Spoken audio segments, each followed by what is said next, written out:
right, we are running out of things to do on this car. This clutch line, I'm not going to record a video on a clutch line install just because it's one bolt here and the other bolt down at the transmission. That's it. This is the old one that I have cut. It's got to be replaced with Chase Bay's CDO9 S14. What we're really here for, and if somebody wants to update, just connected the injectors with the wiring specialties plugs. That's good. I got my elbow for the dump tube on that wastegate, so I'm gonna figure out how to route that. It's a little bit different though. I expected this to be elbow for the external portion, and this is an elbow for the internal portion. So we'll see how this works, because I expected to just do this and then have the dump tube go down there, but now I'm gonna have to figure out another way to route this. Hopefully I can finesse it, fingers crossed. We will see. So there's that. I have here in my box of goodies for today, what we are mostly going to be putting this video on is our oil cooler, because with the exception of the downpipe, the intake air temperature pipe, those are both being welded. With the exception of those, we're just missing the oil filter and a mount for the boost controller solenoid, but that's a mount, we can go without it. And the elbow that's going to come off the turbo, that's still in.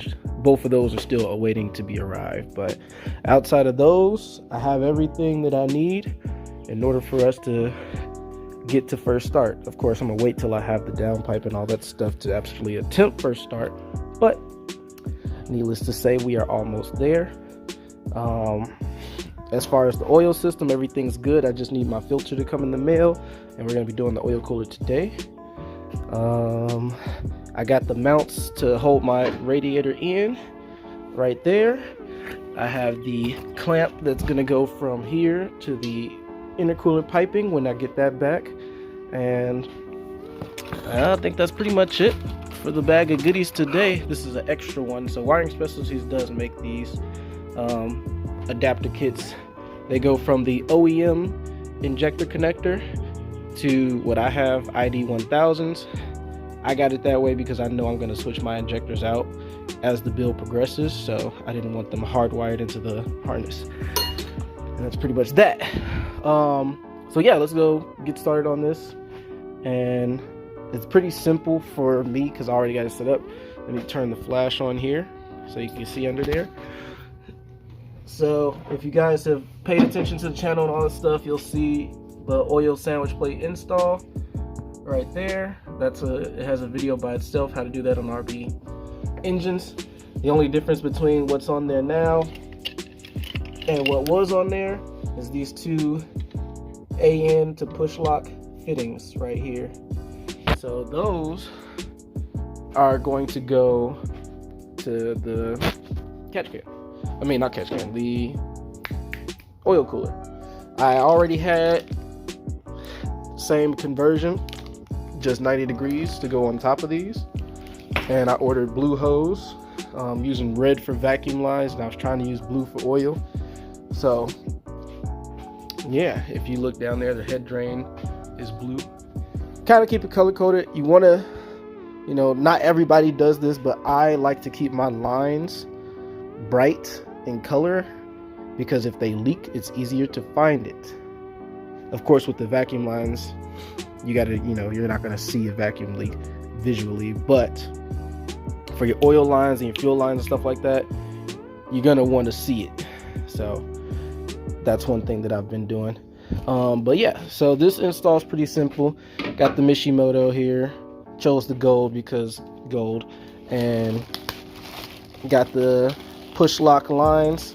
So if you have the ability, and then Mishimoto does sell AN lines, but they're predetermined lengths. So you could get one for 3 foot, one for 4 foot, and I think one for 5 foot. And I think that's all that they have up for offer. You can get that, and you can go that route. But me, unless you're able to measure it and everything like that, and I'm not saying that I'm not, but me, I just wanted to make sure, just getting all this stuff out the way, I wanted to make sure that mine's fitted exactly the way I wanted to, in the exact place that I wanted the catch can to go. So I got the line. I also have more over there that I just got extra just in case, but ideally I wanted this to go kind of like right here, because the bumper has that scoop, so it'll get ample amount of airflow. So that is the name of the game as far as mounting this.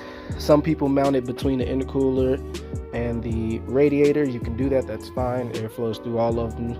It is what it is. But yeah, I wanted to have its own separate mount. So let's get started. First, I'm gonna screw on the fittings for these. That's nothing. And then I'm gonna try to find a mount place, get the lines. All right, so getting things going on here. See, I got one line. I just took off the AN fitting for the other one because it is a good idea to fill this up with oil prior to starting the car, because you know you're adding more oil capacity in the system overall. If you want to see how I got it routed, I got it going under there, through here, down there. Pretty much as simple as that. Same thing's going to be going for the other line. But yeah, so I'm gonna fill this up with oil now, because you can fill up the engine through the normal oil cap. That is a closed system, no fuel cap for those. So it's good just to top it off with oil while you're at it. Just wanted to leave that note here. I'm finished routing this, so we're gonna take a look. That's pretty much that.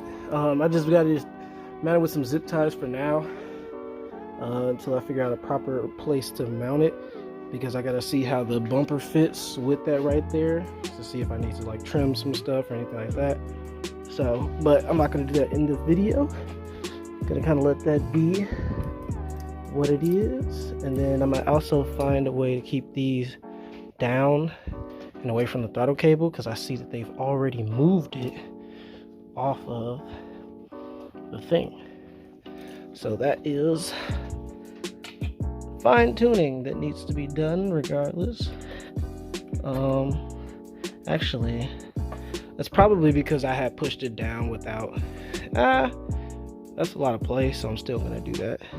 Probably have a zip tie go keep it down there, but for the most part that's how you do it, or add it, you know, that's the video. So I'm gonna leave it at that, and that's pretty much it. There's not too many. Yeah, I think the only video that remains is the downpipe and fluids, and we're looking at first start. Hopefully, fingers crossed, everybody that's built cars before knows how this can go, so we'll see. But like, comment, subscribe, follow the build. Until next time.